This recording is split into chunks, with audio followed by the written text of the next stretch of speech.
This is Huck Jr., the host of In the Hut, and you're listening to the BBQ Central Radio Network. All barbecue and grilling, all the time. You know, I was happy to have you aboard here for the really big barbecue show. You have a great show. I'm a big fan. It's got a lot of power. Come on, Greg. You're asking a guy whose team name is Pellet Envy. So obviously the answer you're going to get is no. We cook because we have to, and we grill because we want to. Fine. How you doing?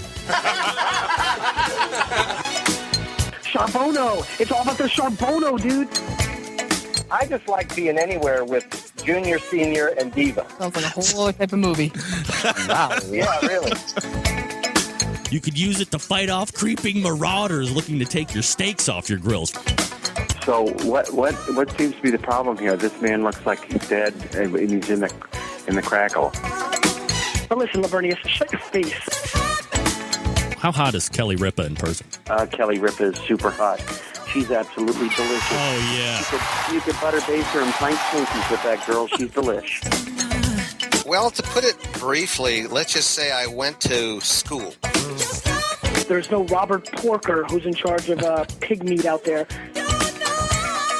Is it not correct to properly classify you as Harry Sue's pit bitch? I was his pit bitch for 6 weeks. I had no shame. I was. Keep it hot, keep it clean, keep it lubricated.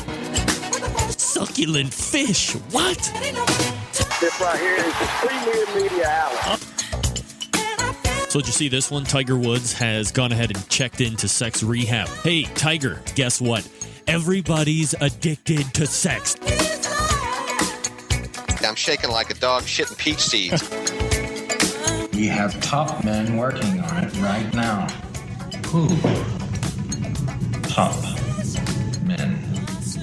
And welcome back to After Dark. Hey, After Dark tonight, and tonight only, brought to you by the good folks at the BBQ Guru, makers of automatic pit temperature control devices, not to mention a host of other products that make your barbecue and grilling life easier. 2 ways to find them. You can dial them up toll-free, 800-288-GURU. You can also visit them on the internet. TheBBQGuru.com is the web address. The BBQ Guru. You know, I got an email from Rachel Rachel Chatterton. And she's from Hunter PR, and they represent Kraft and Bullseye barbecue sauce. They were running a free sample. It was at some point last week, where if you went to bullseyebbq.com, you could claim free samples. I don't know if they're going to be doing that again here shortly, but, you know, Centralites love free stuff. So it would be worth your while to at least book on over to Bullseye, Bullseye, bullseyebbq.com, and see what they have in the possibilities of putting up those free samples again, because they've kind of revamped the whole sauce thing. They have a brand new website, looks very cool. And then they've gone ahead and kind of got away from that namby-pamby barbecue sauce that they had been putting out forever and gone to these regional styles of barbecue sauce. They have like the Texas style, the Carolina style, the Kansas City style, the Memphis style. These are like the true, well-known, most entrenched barbecue styles since the inception of barbecue. Who knows how long that's been. But they're bold new flavors, and they want you, as the fanatics and purists of barbecue, to check them out. Look at the website first. If that grabs you, of course, you're going to find them in your stores as well. You want to give them a try. And plus, you know, offering these types of regional sauces allows you to be a little bit more diverse with your menu. If you want to be a little bit more Carolina style with the pulled pork, you can go ahead and address that with that particular Bullseye sauce, or the brisket with the Texas style sauce. And whether you want the dry Memphis-style rib or the wet Kansas City-style rib, you have sauces to complement that as well. And again, the website is bullseyebbq.com. So thanks to Rachel for reaching out to me. And unfortunately, since it's not last week, I can't guarantee that there's any type of free giveaway like there was last week. But there might be again at some point. So, you know, keep hitting up that website, check it out, because as we all know, the Centralites love the free stuff. And certainly nobody knows that more than me. We're going to be joined here in just 1 minute by John Markus. He is the executive producer of the BBQ Pitmasters show, which will be on TLC. So let's go ahead and race over to the hotline. Joining me now, executive producer of TLC's BBQ Pitmasters. He's an Emmy Award-winning TV producer, and he is also somebody that took part in a topic we'll discuss here right off the top. Oh, wait a second. Now, look at this. This is outrageous. Am I calling myself? How could I be calling myself? This is crazy. Hold on a second. Check this out. Hello? I just hung up on myself. It's so weird. What's going on here? All right, let's try this again. Oh, yeah, I did. I did call myself. Hold on a second here. I can't call myself. All right. Now we're just getting silly. All right. Jeez Louise. Nothing like technical difficulty for the biggest part of the show. That's what I always say. Save it for the biggest part of the show, Rampy, because that's when people love it the best. All right, stand by.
All right, we are back.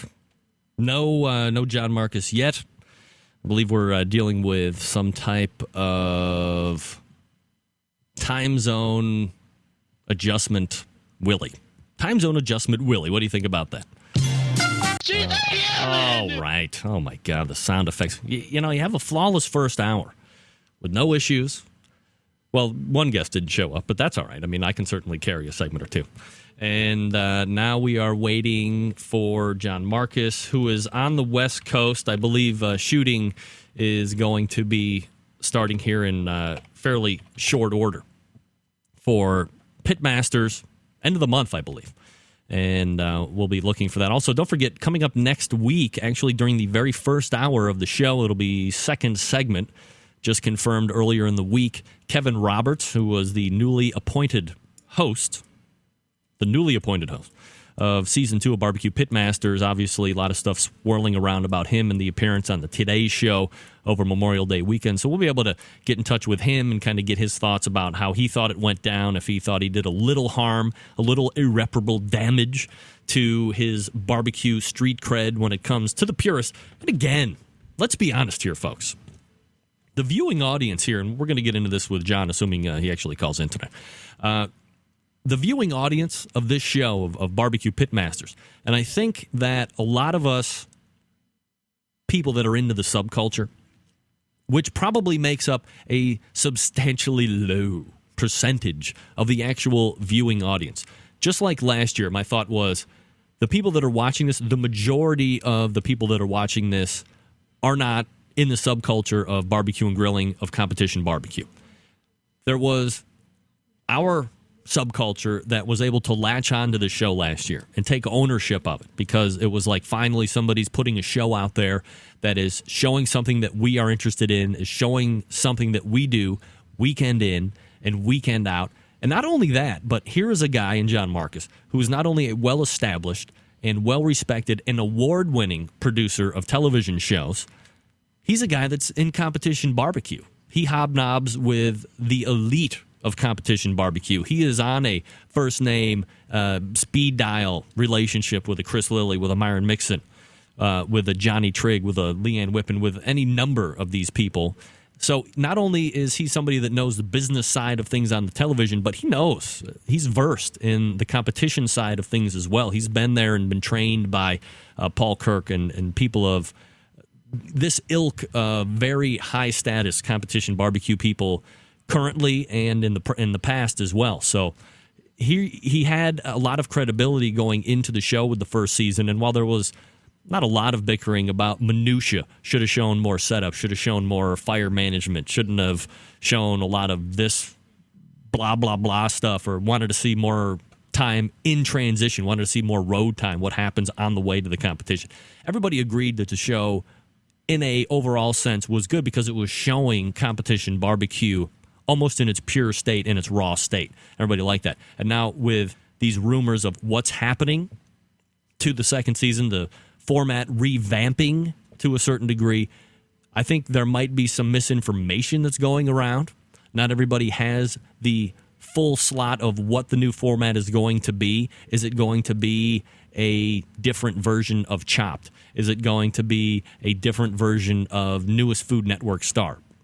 Because when you look at the judges, that would lead you to believe that potentially you're going to be coming off of the more traditional competition barbecue style show. Because you have a Warren Sapp, who probably just looks like he loves to eat, period. Like anything. Cheeseburger, fish bone, pork chop, beef brisket, hamburgers, hot dogs, or just make all that, mix it up, mince it up, and put it in a pie, and he'll eat that kind of a pie. I mean, he's a big guy. I mean, he probably likes to eat. He's probably not pushing away after the third cheeseburger, let's say it that way.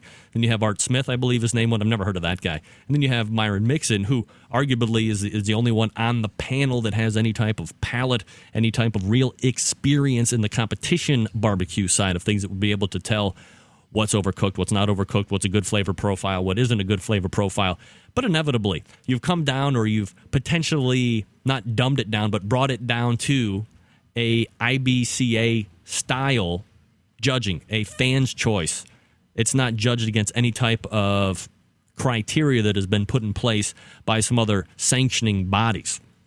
So I think that's where some of the apprehension of what's going on with this new season of Pitmasters #2 is.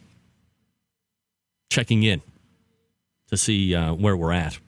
Still no John Markus, 15 minutes after the hour. 877-448-0433. Maybe you want to call in and pop in your question for John, assuming he's going to be popping in here today. Let me see if I have any other email correspondence from him. Maybe he left me a different number. Is that something that I should be doing? Calling a different number? Or bbqcentralradio@gmail.com. bbqcentralradio@gmail.com is the email address. Well, it looks like he should be calling me. I'm Eastern at 10:05, West Coast 7:05, blah, blah, blah. All right. Well, I mean, he could be in any type of production or whatever. Hey, here's a question from Don G. Don G is from Team Barbecue Pit Stop. First of all, he's saying the show sounds great tonight. Of course it does. Well, at least it did for the first hour. The second hour is questionable at best. His question, he's starting to practice competitions. I've got my offset skills there. I have a 22.5-inch kettle that I would like to convert over to a Weber Smoky Mountain style cooker. I know there are a few out there. What's your experience? So I'm a little baffled by the question, Don. Are you trying to convert your 22.5-inch kettle to a Weber Smoky Mountain? Because that's going to be tough in the fact that Weber Smoky Mountains are a completely different beast, buddy. Weber Smoky Mountains, the bullet type smokers, longer, taller. Obviously, we all know what the Weber kettle looks like. So you have two completely different monsters. Can you modify your 22.5-inch kettle into a smoker? To a certain degree, yes. There are people that have had success using either just their own modifications, whether it be a drip pan full of water underneath the meat that they're cooking, whether it be the pork butt or the ribs or the brisket or the chicken, to kind of act as a heat sink. So you're banking coals off to one side, the right side, let's say, and you're not starting all of them on fire so you can keep your temperature down. Because inherently, while the Weber kettle is very versatile, Don, it is built to grill, and grilling is done at higher temperatures. So while you have the vent on top and you have the vents on the bottom to control that airflow and that draft in order to keep or be able to regulate your temperatures up and down, the kettle is still set up in its most optimum way, either indirect or direct grilling, because really that's what it's made for. It gives you some space, gives you some opportunity to lower it down a little bit, to add wood for smoke flavor, and to do a few other items with it to make it a little bit more versatile than like a gas grill per se.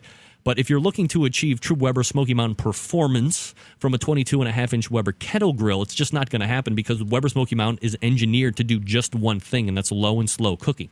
At your best on a Weber Smoky Mountain good day, and perhaps maybe with some help from an automatic pit temperature control device, the Weber Smoky Mountain is going to have a hard time even hitting 400 degrees unless you've really loaded it down and you've really spiked it up and left everything out wide open. And even once you start to shut it down and build it back up to its compressed and completed state of Weber Smoky Mountain-ness, then you've had this. The air just doesn't rush into it like it does with a regular grill. So I think if you want to get a Weber Smoky Mountain done, I would just suggest pulling the trigger and getting a Weber Smoky Mountain. Look, take it from me, buddy. There's nothing wrong about having a number of grills in the backyard. Do you know what I'm saying? I have a 42-inch Weber. I have a 42-inch close offset. I have a Bubba Keg. I have a pair of Weber Smoky Mountains. I have a gas grill, and I have the 22.5-inch Weber kettle. And he's showing me this Cajun Bandit. I don't know. I mean, to me, why modify what you have? Why not just go out and get another cooker? And that way, again, you have the coolness of having multiple cookers. Perhaps some people don't think that having multiple cookers is the way to go. Well, I'm not necessarily a fan of that. I think the more cookers, the better. And any person that's really steeped into this whole barbecue and grilling thing wants to have all the cookers in the whole world. So keep the 22.5-inch. Do the indirect grilling on that. But the Weber Smoky Mountain itself, without any type of modification to a Weber kettle grill, has won on any number of occasions on any given weekend. A team has won, whether it be their main cooking unit, like a Harry Sue from Slap Yo Daddy, or a BBQ out there in Canada who has a number of Weber Smoky Mountains. I mean, a lot of teams out there, they might not tell you they got the Weber Smoky Mountain cooking for them. A lot of them do. A lot of them win, or a lot of them have that in their arsenal because they might have 2 or 3 different cookers for different kinds of meats because that's what their style is. But the Weber Smoky Mountain, very accomplished when it comes to the competition side of things as well. So in a long, extended conversation for you, Don, I've never had any experience with the Cajun Bandit modification system, but for $300, that 18-inch Weber Smoky Mountain, you can't go wrong with it. And I know from firsthand experience over the last 5-6 years of having a pair of them that it's a fabulous cooker, and it complements the Weber Smoky Mountain very nice. So take that for what it is, and I appreciate you writing into the show. Thank you very much. I think I'm able. Still no John Markus, and I have no way of getting in touch with him, I don't think. Boy, what a epic fail here. Let's see. Looking in the Johns, I think the last time we had John Markus on, he was via Skype. And he is not there either on the Skype. So now I'm running into the decision of having to call it a show early with no guests and fail epically in front of the live listening audience. Or we extend out. We hold off. We hope and hope against hope that he will call in. It's really anybody's guess right now. You can weigh in on whatever we've talked about tonight if you're so inclined. 877-448-0433. The number's paid for. You can also email the show, BBQ Central Radio @gmail.com. That's the question. Not the question at all. That's the email address. We have Chad Ward weighing in from Whiskey Bend Barbecue. Weighing in on Season 2. My main Season 2 concern is that attendance and participants at events has been so improved this year, and I don't want to see us lose that momentum with format change. Sounding good live, bro. I appreciate that. Thank you very much, Chad. By the way, Chad, we're going to be, me and the wife are going to be checking out the Jolly Scholar out there on the campus of Case Western Reserve, hopefully sooner than later. So tell your buddy, is it Matt Van? Tell him we're going to be taking him up on the comp food. Because if it's one thing I like, it's comp food, baby. I'm big time, baby. I roll hard. I don't pay for nothing. Eat it. Thanks for weighing in, Chad. Yeah, I have a tendency to agree there. And again, I think it's best to reserve judgment on this whole thing because I've talked to a few insiders. Rule the show, no names, please. I've talked to a few insiders that have not necessarily eased my concern because, again, I mean, I liked the show last year because it was showing a different, or it was showing the inside of competition barbecue. You know, I've been to a few events that are around here, and it was pretty dead on as far as what they were portraying. So there you go. But changing it up, reading the format, seeing the judges, it was just natural for me to be like, well, why did they vacate the format so quickly only after one season? Was it a John Markus decision? Is this something that was forced on him? They said, look, John, you're going to have to revamp completely 180 Jones, or you're going to get 86 out of TLC, and you're going to have to go sell it somewhere else. Which, by the way, if that was the case, I don't think that John is really in original media, because I know that's his outlet partner, but I don't think they would have such a hard time selling that format of BBQ Pitmasters as it was in Season 1 to another Discovery network, a sister network in Discovery, because TLC is part of Discovery, or back to a Spike or an OLN or a Versus network, as John has experience with in the past as well. So I don't know if TLC told him, look, you got to change or pound salt, that if he decided to just take the show and run, and I don't know what the legal ramifications are if after you have a show on the network, if you're allowed to just pull out and take it to go somewhere else, if they tell you to change it up considerably, or change or deviate from what Season 1 was like to the next season, if it varies to such a percentage that you're just allowed to leave and take the show somewhere else and sell it. I don't know what the inner workings of that is. I'm sure John would be able to answer that question if he was here right now, but he's not. So I think he could have sold the show somewhere else if that were the case, and I don't know if that was the case. Perhaps John wanted to get back into something like this, but more to Chad's point, is that potentially going to affect people wanting to get into competition barbecue? Well, depending on how the show actually is, and again, nothing has been taped yet. Nothing is in the can. Nobody has seen this underground yet and is leaking out information because nothing has been taped yet. I don't even know any of the teams. I've heard rumblings of some of the teams that are going to be included, but I don't know who's in there. I don't know if the top 3 teams from the Kansas City Barbecue Society were automatically picked to go in the NBN network, because you're looking at competition barbecuers. Nobody knows what the format is completely.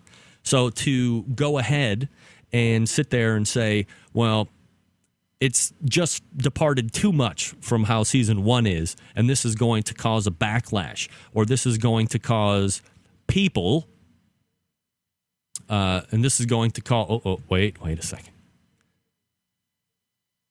Rehearsal? There's no rehearsal in baseball, John. There's no rehearsal in baseball.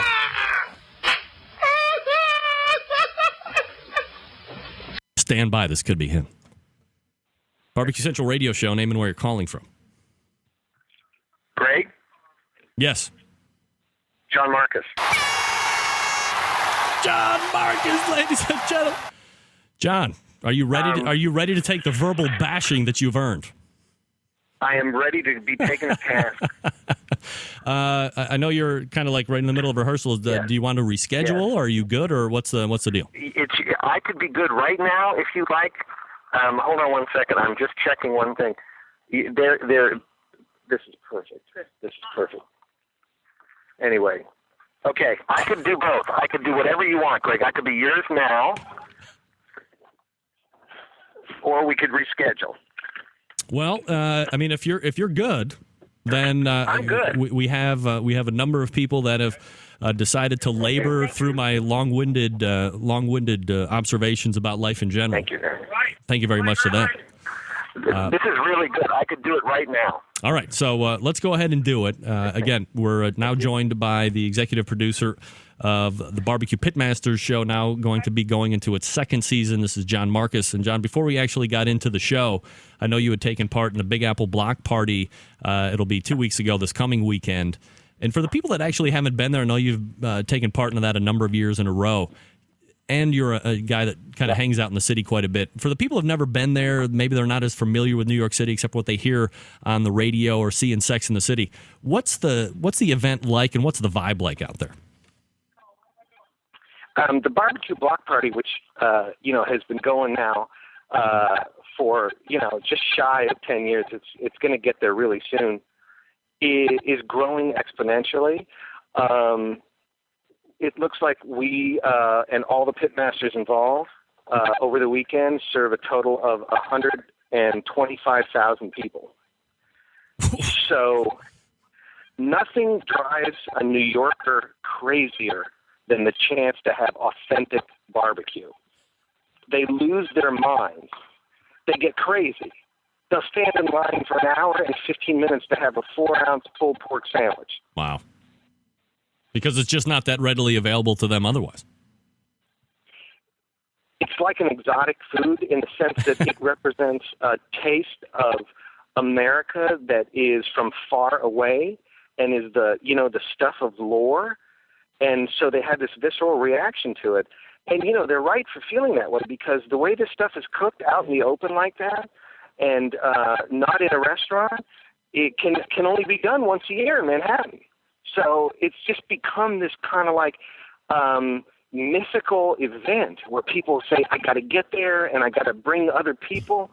And cooking there this year with Chris Lilly, I saw a line for us that was over 250 people long. Wow. Just waiting to get that one sandwich.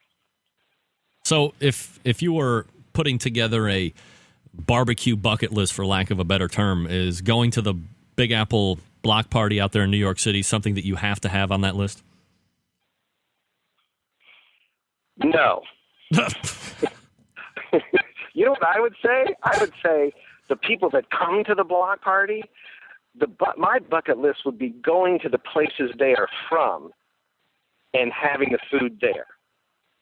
Because then you don't have to get shoved and pushed by native New Yorkers. But isn't that part of the charm and the mystique, is being elbowed in the fourth and fifth intercostal rib while also retaining that pulled pork sandwich handed you by Chris Lilly?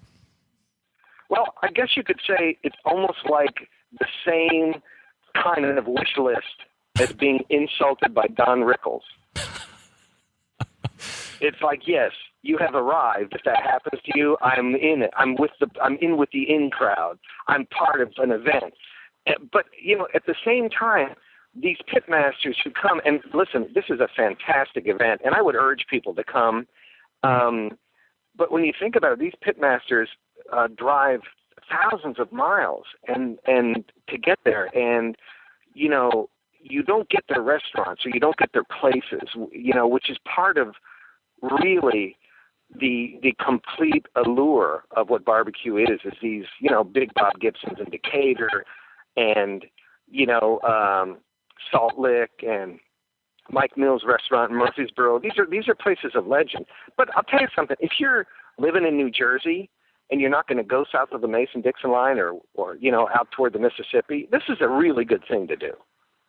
Absolutely. We're talking with John Markus, executive producer of TLC's BBQ Pitmasters. All right, John, so I appreciate the overview and the summation of Big Apple Block Party out there in New York City from a few weeks ago. But let's go ahead and get into the show stuff here. Obviously, and Greg, I just want to apologize to the listeners for my tardiness. Right now, I'm actually on the set of the show, and we were in the middle of doing a run-through, which was a little beyond my control. So I am late, and I'm sorry for that.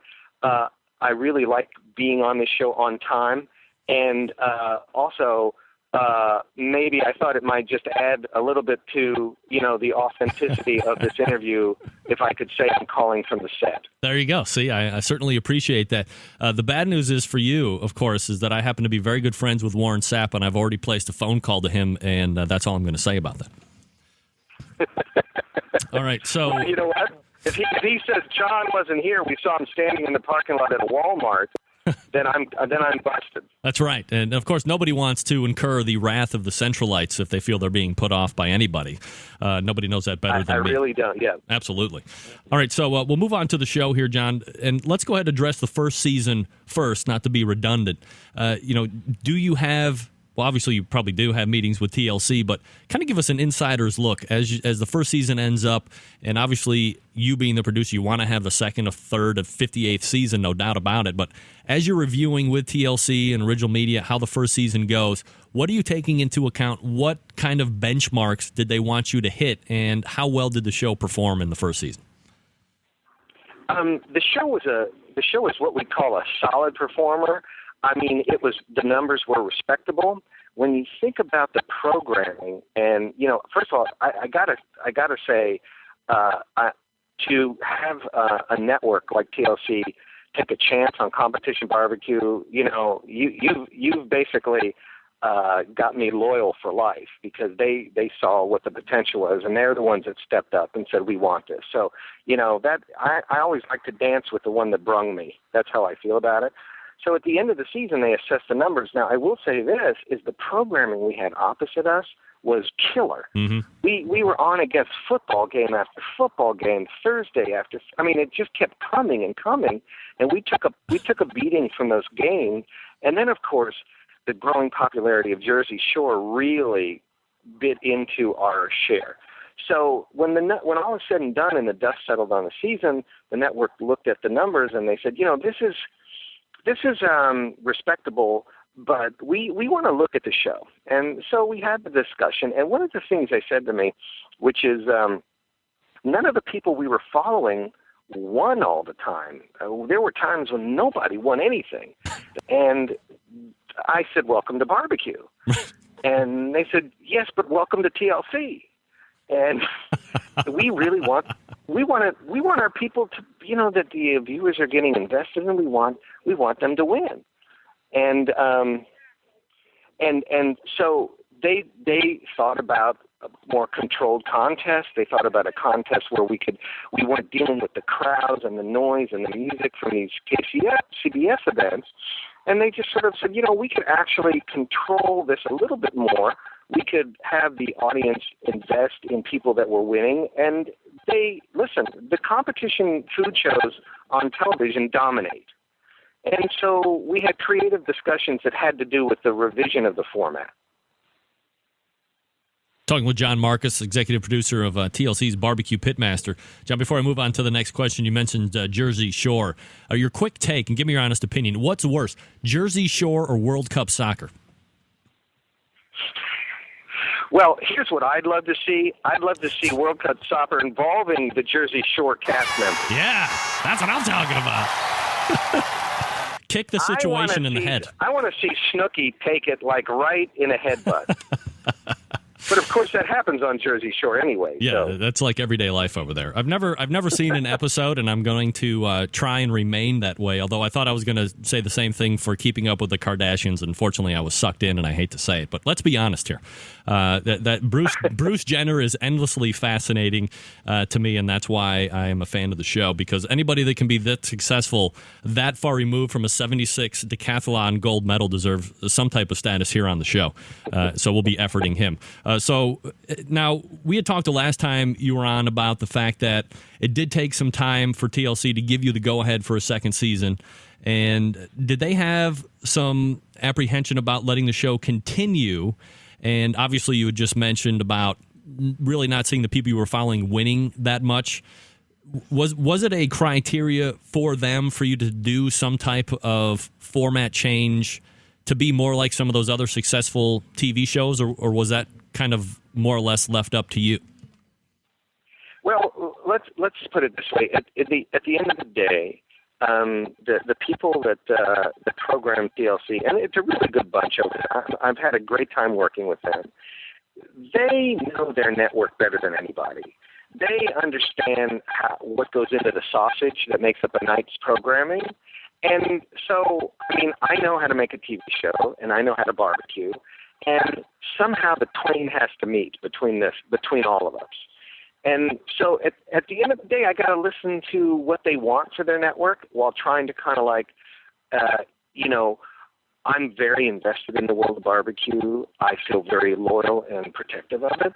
So this is what we were able to reach, and I listened to them. And what you're going to see is a format that really does celebrate competition. It does widen the appeal of the audience because it's not strictly only barbecue. You're going to see some other things in the contest as well. And the life of the show was more important to me than anything. So how it turns out, we're going to know because we're going to start making it tomorrow. Now, in the first season, and just taking any other corporate substantiation away from this, but just you and your personal feelings, you're a guy that was able to sell this show along with original media. You have the ties into competition barbecue. You know a lot of these people, whether they've been very successful in the past or are currently being very successful in the world of competition barbecue. How did John Markus feel about, don't you hate it when people use third person, but how did you feel about season one in an overall sense? Were you very happy with it? Did you see more stuff that you thought you could have done better, or were you completely unhappy with it? I was, when I look back on the season one here on TLC, I was very happy with the show because for me, it was as true as you could be to competition barbecue, to real life, authentic competition barbecue. I mean, these were people who were representational, I believe, of who's out there competing, some of them at the champion level, some of them at a little bit more of a green rookie level, like Paul Peterson. And so I liked that season. And I like most every show I get to work on, but this really spoke to me as the world of barbecue. There were things about taking 150 hours of tape and reducing it to 44 minutes that really is frustrating.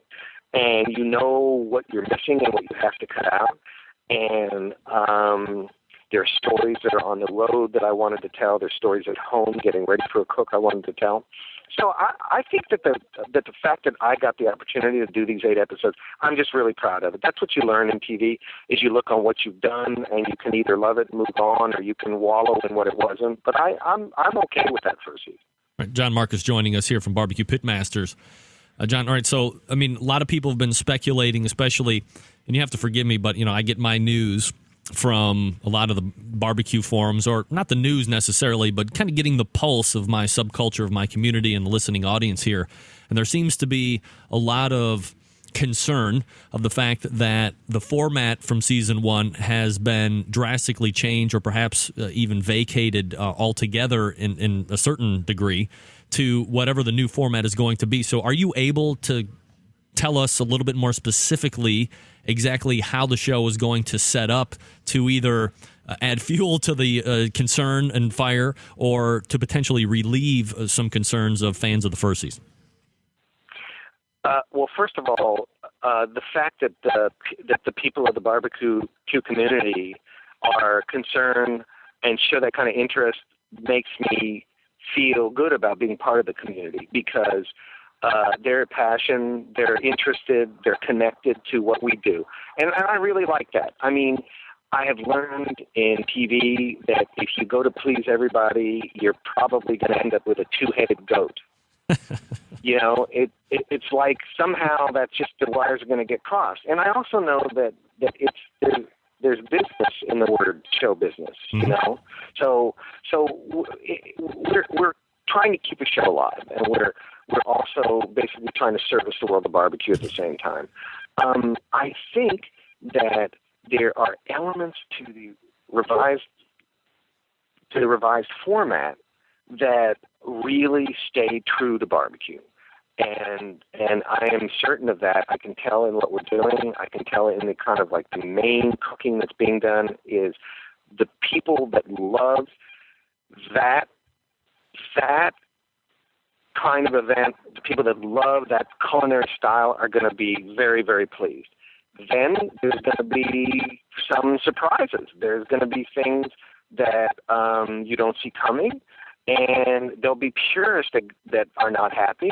And then there'll be people saying, you know what, this is engaging and entertaining. It's not all true barbecue, but I think the way it's presented, the format's going to be very compelling and a lot of fun.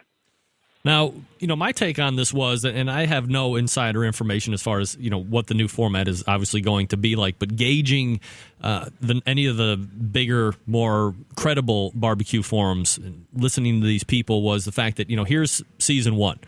We knew a lot of these guys. A lot of people actually had met a number of the cast members in the first season in person, had some type, whether it be a cursory relationship or perhaps even more involved. They've taken some classes, whatever the case may be.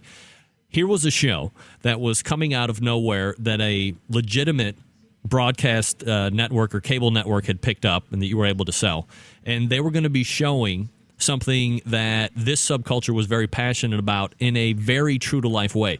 You were going to be seeing people traveling. You were going to be seeing how things were being set up at a competition. You were going to be seeing the fact that while some of the people that were on the cast here, holding the greenhorns aside, that these people win a lot, but in reality, as you said, welcome to Competition Barbecue. A lot of these guys aren't going to be walking away with grand championships every single time we're taping a show. Hey, hold on one second, Greg. My boss is there. I'm giving a radio interview. That's okay. We'll talk later. Okay, bye. These are the gentlemen who are helping me from TLC. So I'm sorry to interrupt, but they were saying hello. Go ahead. Tell the bosses to beat it. Nothing like a great employee and tells them to take off. That's right. So here's a group of people that were able to, in my estimation, take ownership of a show and really get behind it. And then as they saw season one, while they might have been arguing about pure minutia, not showing enough chicken prep, not showing travel time to a competition, just ridiculous stuff to bally back and forth about. The overall sentiment was the fact that here's something that is on television that we do weekend in, weekend out, whether we're doing it all the time or twice a year, we can get behind it and everybody can see what we're doing. And then seeing and reading all the way through, well, is there going to be a second season? Well, now there is going to be a second season, and here's going to be a revamp of a format. I don't want to say that there was a feeling of being sold out because of the format was going to be so different, but not knowing how the format was going to be, I think causes a lot of people to just go ahead and jump out and kind of put out what they think is going to happen versus what really is going to happen. And they didn't want to see the show get lumped in with a Chopped or a Next Food Network star where you don't have people that are technically able to judge true competition barbecue. And we'll get into the judges here in a second. But they didn't want to see it go into something where it had BBQ Pitmasters as a name, but wasn't actually BBQ Pitmasters at all. Right. And to those people who are feeling uncertain about what we're doing and that they wish they were guaranteed it was going to be what it was, I completely get it. And I'm someone who competes, so I understand. I'm seeing 3 of our judges pull up in a van right now. I am truly on the set here, you guys. And get me Sap. We'll have one of them come over. Get me Sap. Well, hold on a second. Come on over here for a second, huh? No. Oh, my God. Did you need to talk to me? I'm on with Greg Rempe. So we're doing an interview right now. Can you? Yeah. I'll call her right afterwards. Okay. Thanks. I'll talk to you later. So, pardon me, you guys. It's like if I'm faking being on a set, then this is the most elaborate hoax of all time. Yeah. But so I want those people to look at what we're doing before they get worked up and say, well, they ruined a good show. And they may look at what we're doing and say the same thing. You can't know. But they need to give it a chance.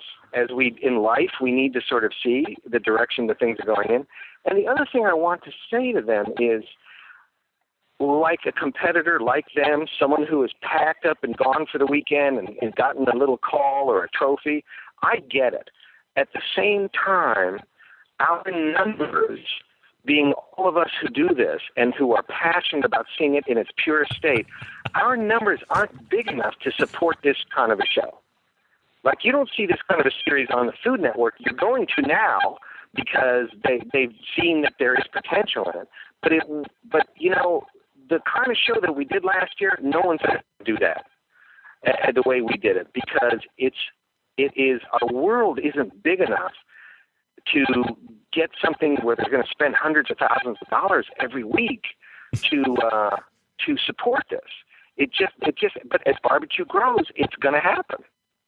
Well, I think that was probably one of my biggest answers to questions that I was fielding. People sending me questions like, who the hell am I? Is the fact that while you take an ownership of a show, and while that's great and wonderful and you tell everybody about it, the percentage of the actual viewing population of our subculture was maybe half or a quarter of a percent of what the encompassing TLC regular viewership is. So in that regard, I completely agree that our subculture is very on the low end of the number of people watching on any given Thursday at 10 o'clock. So again, I think you're absolutely right. Need to give the show a chance and make your decisions after the second season has aired. And I'm sure there's going to be a number of people out there that perhaps might actually like it as much or even better than the first season. Now, getting into the judges for the upcoming season, there was a press release last week that I got from somebody over at Discovery. Warren Sapp is in, Myron Mixon is in, and I believe is his name Art Smith. Yes, Art Smith, who's a really very accomplished, 2 times James Beard award-winning Southern chef. All right, so very, very well-versed, classically trained chef there. We take Myron Mixon first. Obviously, out of the 3, probably the most qualified to sit there and judge what most would consider to be a true barbecue competition.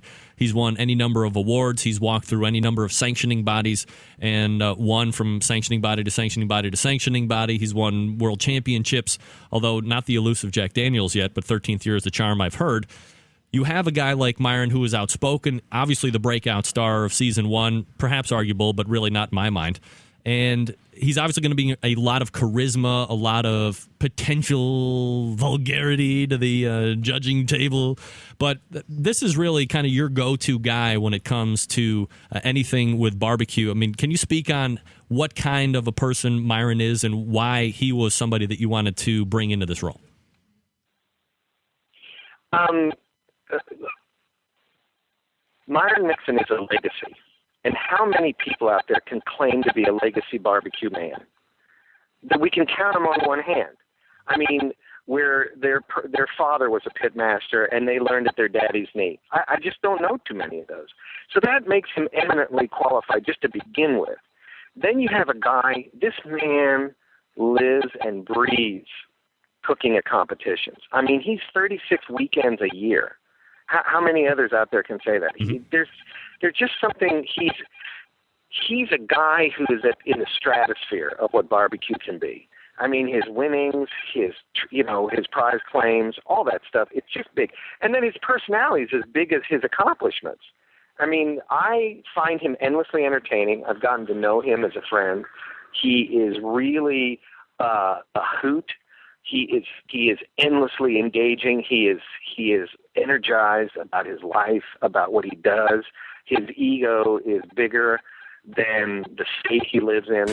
It's now His ego is now spilling out into neighboring states. It needs to be contained. They're calling in hazmat people to contain the ego. And I love the guy. And so to have him, listen, he's one of these guys that loves to cook, but I think he's relishing this new role. I think that this is sort of a chance for him to be in every episode as well. And he is our preeminent qualified judge. So I think it's a home run to have him here. Absolutely, I agree. I think you could have brought probably any one of those cast members in as well that would have at least a good enough palate to be able to do what Myron's out there. But as far as personality and all the other things you mentioned, Myron Mixon certainly at the top of his game right now. The other two guys, Art Smith, probably bringing him more on the technical side of things as people are turning stuff in to be judged. So that obviously makes sense to me. But where does the quarterback killer come into this? Well, I think for the people who are not on the inside of the world of what we all do and follow, it's good to have someone who's basically an eater. Are you saying that Warren Sapp has been known to eat? I have spent the day with this man. He is an eater. And he knows the good stuff. So why not have somebody who doesn't come at it from strict 9 points of the KCBS rules? He just is a guy who knows what's good. And also he's very articulate about it. He has an amazing face. His expressions are worth thousands of words to me. So I think there's like a kind of, for those who can't get into the minutiae of it and their viewers, I think this is going to be like a great person to watch and to speak for the everyman out there. And then we have Art Smith. So is he more as I had alluded to a little bit earlier, is he brought in to kind of gauge the more technical aspects of the cooking styles? Yes, he is. He's actually right. He's in between kind of what Warren and Myron is as far as like experience in barbecue. He's right in the middle. He is technically incredibly accomplished. I was cooking with him today. I mean, this guy he is a master of red velvet cake. He's a master of Southern fried chicken. We were talking about recipes with Southern fried chicken today. He's got that touch. And so he's very articulate, and he's very well versed in this. And he and Myron have tremendous amount in common as far as geography are concerned.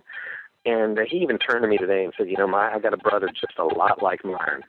So I think it's kind of a great trio, to be honest with you. I was watching them kind of kibitzing during their rehearsal, and there's a good chemistry there. So I'm eager to see what they're all going to have to say. And they're going to disagree, which I really like. It's probably going to get heated. We're talking with John Markus, executive producer of TLC's BBQ Pitmaster, and season 2 set to start shooting tomorrow. So, John, we look at teams. Obviously, you need to have teams to put a show together. And many, many months ago, through Twitter and Facebook and this show as well, you were requesting teams to make videos on why they think they should be in the second season, not really knowing how the format might be, and this is kind of what we're left with. So, what was the formulation and ultimate criterion that you used and that Original Media and probably TLC also used to pick the teams that you did in order to take part? Well, we had to look at the whole puzzle. So we went 6 episodes, and we want 4 teams in the first 5, the 6th episode being the championship. So we want 5 episodes of 4 teams, and we're looking it's a big jigsaw puzzle where not all the pieces are alike. We want to represent kind of the entire picture, a snapshot, for want of a better word, of like what competition barbecue can look like. And anybody who goes to a competition knows that everyone's not at the same level. So we're looking for competence. We're looking for television appeal.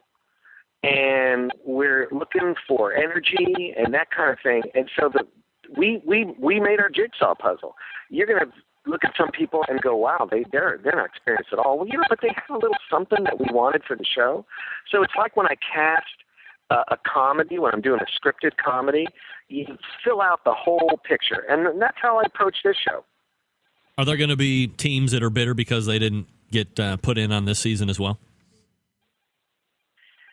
Let me rephrase that, John. Let me rephrase that. What's that? Let me rephrase that. Are there teams that are sitting high atop Team of the Year points races and varying sanctioning bodies that may not be included in the show that think that they have a right to be on the show because of what they've accomplished? I completely understand everybody who is really highly ranked feeling entitled to being on the show. The problem is it's not their money. You know, the show is being produced by a television network, so we can't service everybody who is like deserving, because it's not just about your ranking in barbecue. There are other elements as well. There are elements of what you put on your tape, how you come across. We can't put people on only because, hey, listen, KCBS Rules has determined they're great. It's just we're TV producers, you know, so it's like we got to bring in all aspects of it. I want the show to go on so long that people are saying, "Oh my God, I'm not being asked to do that thing again." That's how long I want this show. I want everybody to get included, but every season we got to really kind of go for what's going to make the best show. Are you getting representation from your home state of New York out there as well? I have had a cone of silence placed on me about the teams because I called them today. I called TLC today and said, "Now listen, I'm doing Greg's show and I want to talk about it." And they said, "You can't. You can't." So I decline that with all due respect, Greg. Right. So I'll say yes, because who am I? All right. Here's what I can move on. Go ahead. You're the host of this show. That's who you are, my friend. That's right. Let me say this. It is safe to assume that all the teams on this show come from somewhere in North America. Wow. Now, I don't know if you potentially have gotten yourself into any trouble by saying that, John, but I certainly appreciate you going out on that limb for the Centralites and me here at the BBQ Central Radio Show. And that's what After Dark is all about, getting loose, right, John? Listen, the sun is setting out here in California. I'm anticipating margarita later, and just the anticipation is loosening me up.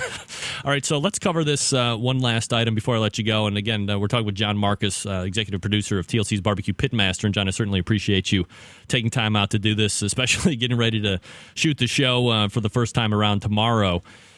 We have a host this season, Kevin Roberts, who is, I believe his nickname is the Food Dude, or that's his handle through CB Talk Radio. And I'm not necessarily familiar with him prior to the event, which I'm about to mention and that I had forwarded you a link onto a couple of weeks ago. But here's a guy who is fairly established. He has been trying to get onto the Food Network at one point. He obviously has some type of charisma, some type of exuberance about him that lends himself to being a candidate for a show like this. So when you see that he gets onto the Today Show and is announced as the new host of BBQ Pitmasters, and then is put in a position where he's actually cooking what many would consider to be one of the most succulent pieces to cook when it comes to barbecue, that being ribs, and then hearing the words boil and beer, and you can cook a rack of ribs in 40 minutes at 200 degrees. Right.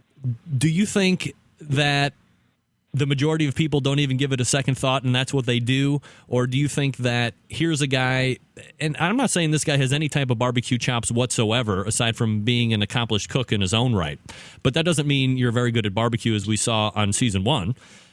Do you think he potentially ruined any type of credibility because he went out of his way to try and do something barbecue related for the show? Or do the majority of the people kind of gloss over that and they don't concern themselves? All right. Well, I take all things about the show and about my involvement with barbecue very seriously. So let me say this. I want to ask everybody who's feeling this way one question. Does Ryan Seacrest sing? Okay. Now, and here's the other thing. In all seriousness, here's what I want to say. First of all, I met him for the first time today. And without me saying a word, he started talking about all the pushback he's been getting from people about saying he boiled ribs. I mean, he can't stop talking about the torture and the calls and the barbecue community. God bless all of you. You guys really gave him one hell of a ton of crap, because he's still rolling from it. He's like about after the 8th or 9th time today, I said, you know what, just cut it out. Yeah, just don't do it again.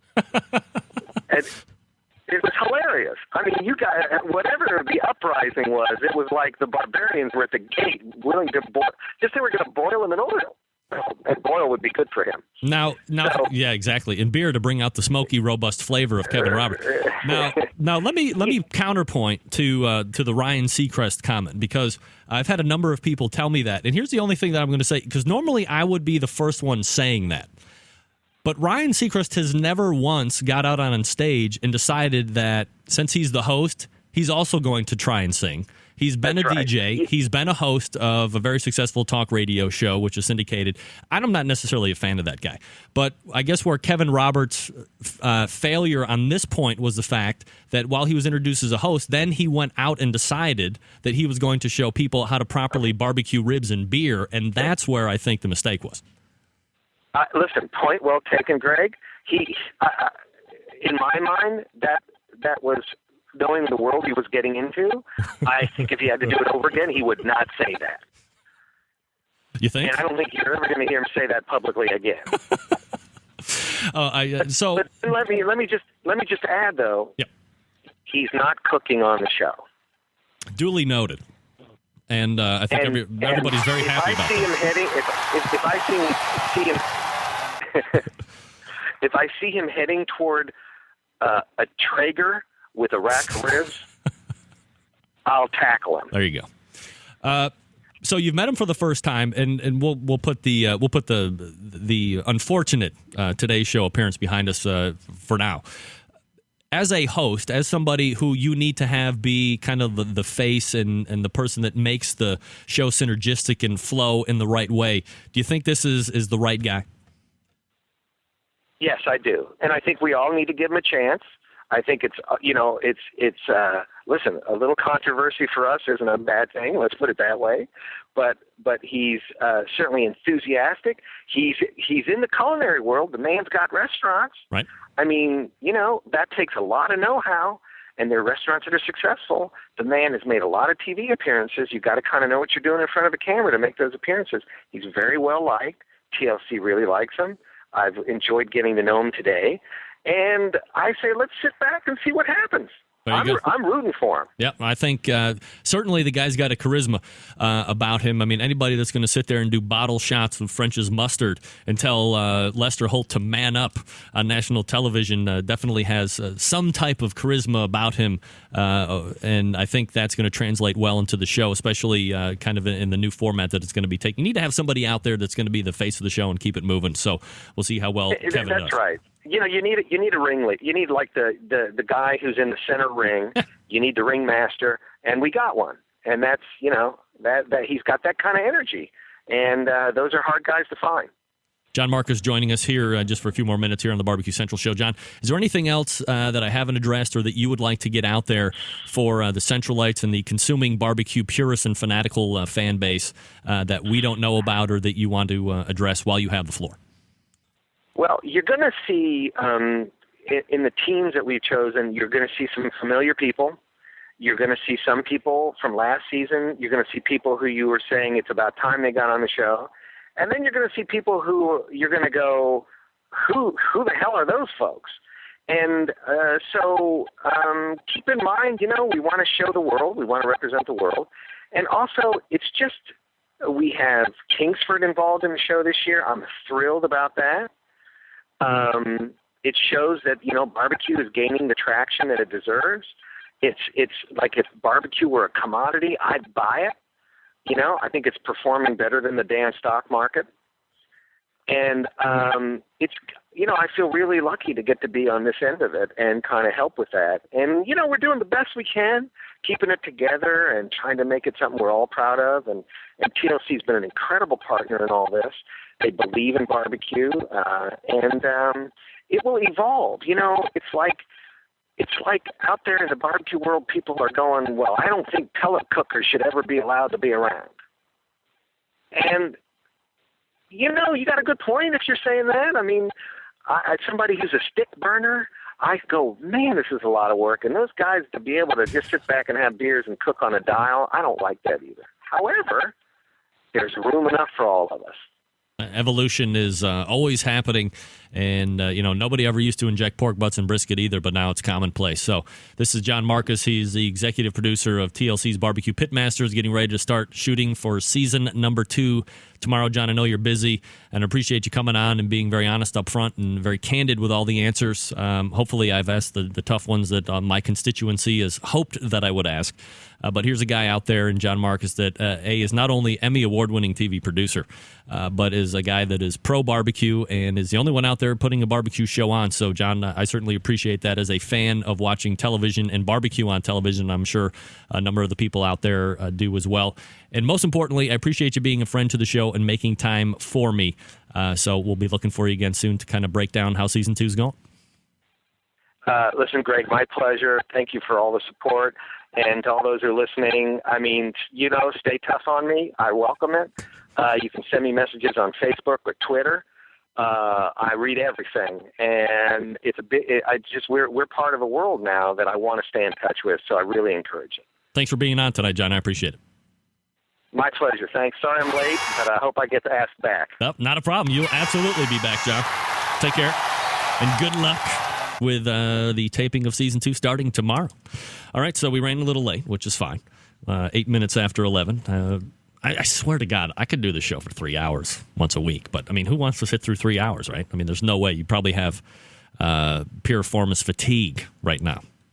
I can only imagine. So thanks to John Markus. What did you think? Feel free to weigh in. You can don't call now because I'm going to end the show. But if you want to hit me up on Twitter or leave some messages on Facebook, you can also email me directly at the radio show website, bbqcentralradio@gmail.com. That's the email address. So I'm more than happy to kind of take these and review them. Big show next week as well. So stay tuned for that.